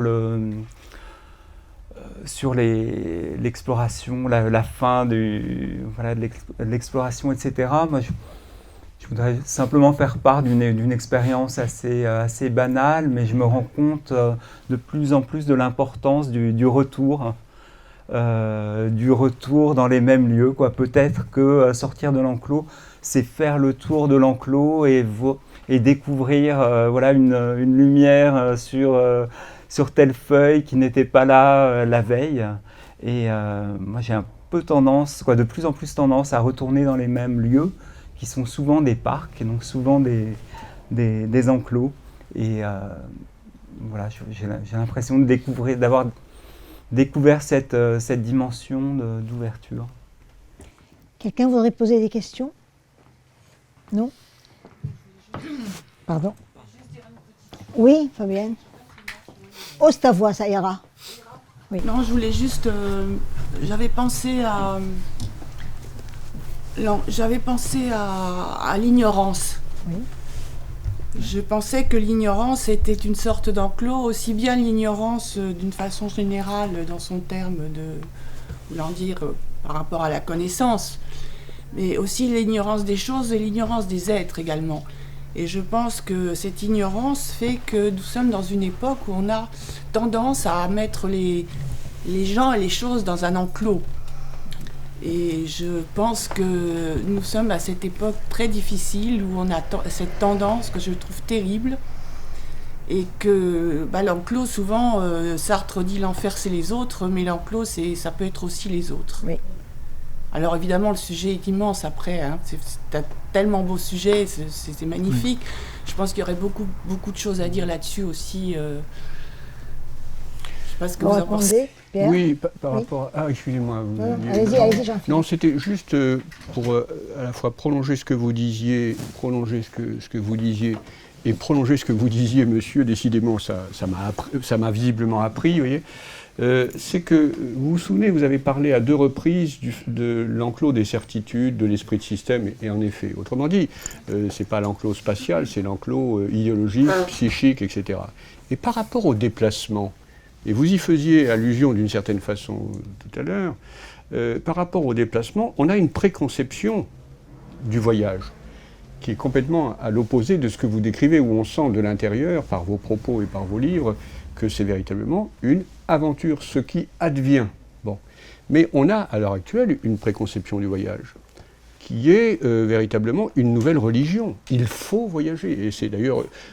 j'ai écrit rester dans la chambre. J'ai écrit un certain nombre de textes contre ça, d'une façon presque... c'est des textes contre, si vous voulez.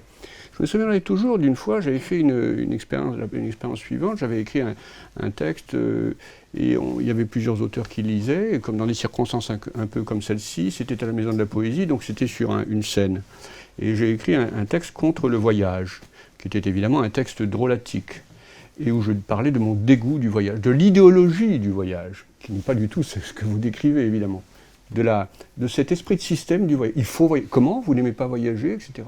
Donc on a envie d'être libre par rapport à ça. Et je le disais, ça durait 3 minutes, et après, il y a plein de gens qui m'ont dit « Merci, nous aussi on déteste ça ». Autrement dit, il y a quand même un enclos idéologique du voyage aussi. Pour voyager, il faut vraiment voyager mentalement au-delà de la préconception du voyage. Oui. On a toujours dit que c'est le tourisme qui a tué le voyage. Ce dont vous parlez, c'est le tourisme. Ah ouais. On a un pape, pardon, vas-y, Olivier. Très rapidement, je rebondis aussi sur la question que posait monsieur tout à l'heure, et on a prononcé les mots d'aventure, d'espoir, de rédemption. Pour moi, la rédemption, c'est la résilience, c'est pas forcément la mort, c'est la résilience aussi. Et puis de liberté. Et le fait de sortir de l'enclos, c'est l'aventure de la liberté. On a tous besoin d'enclos. L'enclos nous définit, nous borde, que ce soit idéologique, familier, religieux, spirituel. On est dans des castes, qu'on le veuille ou non, on est dans des empires, des castes. On n'est pas forcément dans les castes du panthéon hindou, on est dans des castes visibles, invisibles. En même temps, on en a besoin et il faut en sortir. Et quel plus beau tremplin, quel plus bel élan que la liberté. Et alors, on est dans le tangible réel, mais en même temps dans l'imaginaire le plus total. C'est la littérature. Et vous aviez parlé à l'instant de Conrad. Et moi, il y a 3 écrivains qui me fascinent, pour lesquels j'ai écrit 3 biographies, plutôt des essais que des biographies. Il y a des bien meilleurs que moi en biographie. C'est Joseph Conrad, Jack London et Joseph Kessel. Et les 3 se sont inspirés les uns les autres. Mais en 2 mots, l'exotisme, les mers chaudes, les ports lointains, c'était des prétextes. La grande aventure de ces 3 écrivains, c'est l'aventure intérieure. C'est le grand dedans, pour un petit peu être dans l'antonyme de ce que recommandait Stevenson, qui est mort très jeune. Et ce sont les tourments, c'est la culpabilité de Lord Jim, c'est les affres terribles de Kessel qui perd son petit frère à côté, qui se suicide alors qu'il vient de déjeuner avec lui. Et toute sa vie, il a porté ce fardeau dostoïevskien. On ne peut pas lire Kessel sans penser à Dostoïevski. Et pareil pour Jack London, qui était dans la faute, la culpabilité, etc. Et donc, leur grande aventure littéraire, c'est pas les ports lointains, c'est pas l'exotisme, c'est ce qu'il y a en nous, le tourment. Et c'est ce en quoi cette somme de littérature est tout à fait universelle. Et l'aventure de la liberté, c'est d'être là-dedans. Cette part maudite de Georges Bataille, elle est là, elle est en nous également, il faut savoir en sortir. Et alors le voyage, évidemment, joue, et c'est vrai qu'il n'y a plus de zone blanche, comme on disait à la Royal Geographical Society ou à la Société des explorateurs français au bout de la rue. Mais par contre, il y a des zones grises, mais surtout, on peut voyager avec le cœur à la rencontre de l'autre, pas forcément très loin, c'est dans nos villages, dans nos campagnes, dans les banlieues, etc. Et ça, c'est important. Le pouvoir de la littérature nous enseigne ça aussi, de réimaginer, de réenchanter le monde. Et on est à la fois dans le plus imaginaire, le plus fictionnel des mondes et dans le plus tangible, parce que le réel vient de là. Et voilà, donc il y a cet aller-retour entre réel et imaginaire, et c'est l'alchimie de la littérature. Voilà. Des questions? Non? Je vais vous poser une question à Pierre. Pierre, vous faites des recensions. Est-ce que quand on fait une recension, il y a l'auteur, le livre, et celui qui fait la recension, vous aussi, Dan, est-ce qu'on ne rentre pas dans l'enclos de l'autre quelque part? Bien sûr, oui, Jeanne, tout à fait. Mais une recension, c'est beaucoup de travail. Je prends par exemple l'exemple de Paul Gaden, Le long de la vie. Oui. C'est déjà 8 jours de lecture et c'est quasiment une journée et demie de travail pour rédiger 7000 caractères, qui n'est pas énorme, mais dans la mesure où on essaye de rentrer, où on essaye de restituer, en faisant une analyse, tout ce qui est important dans le livre, comment l'auteur lui-même, en quelque sorte, l'a vécu l'écrivant. Voilà. Et c'est pour le mettre en valeur? Alors non, ce n'est pas normalement le critique ne se met pas en valeur, il se met au service des autres. Oui. Et c'est le côté intéressant, c'est nécessaire et c'est intéressant. Et je déplore que de nos jours, on est moins. Je lisais Le Monde des livres de vendredi, par exemple. Eh bien, en fait d'analyse, on va quand même pas très. C'était mieux dans les années 70. L'avenir, c'était hier. Voilà. Des questions encore? Toi, je sais que tu voulais poser une question sur la maladie, où tu as eu une fracture terrible, et l'enclos, c'était toi, Charles. Oui, c'est le plâtre, en quelque sorte. Tu t'es plâtré la vie. Oui, effectivement. Bon, enfin, bon, ça reste secondaire par rapport à ce que j'ai eu à l'œil, parce que là, Oui. effectivement, l'œil, c'est un autre enfermement, hein, mais dans un enclos. Merci à tous, en tout cas, vraiment.